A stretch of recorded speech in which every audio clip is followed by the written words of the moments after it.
Bloomberg has learned that ASML cancelled shipments of some of its top-of-the-line chip-making machines to China at the request of the US, and that happened before export bans came into effect. Let's get the details now from Bloomberg's Jill Decis. And Jill, this is interesting because, it's no surprise that ASML is not going to be able to send some of its equipment to China, because we've heard about the change in regulation that was due to come in this month, I think.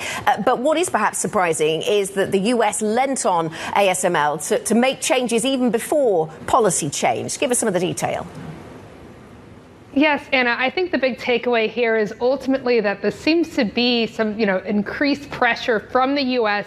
on ASML to try to curb some of China's big tech ambitions. As you said, Anna, these restrictions were already going to go into effect as of January 1st. They wouldn't be able to ship this really top-of-the-line technology. ASML is the only company that produces this technology to China. But we've known that for quite some time. We've known that since the middle of last year, because we've seen that translate into China ultimately stockpiling shipments of this technology from ASML. Of course, you have to remember, though, that this reporting from Bloomberg comes, after China ultimately made some pretty big chip breakthroughs in the latter half of last year. We saw what happened with Huawei's Mate 60 Pro phone. That's their really high-end consumer phone that was produced by using technology from China's SMIC, the semiconductor company, but also that seemed to use at least some of ASML's technology. So ultimately what we're looking at here is that increased pressure from the United States to sort of nip things in the bud here and curb China's ability to import this technology even before this export ban ultimately took effect.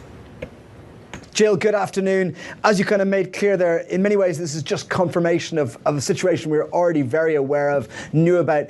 Kind of how does this move forward into 2024? What are we looking for as the next kind of catalyst in this story?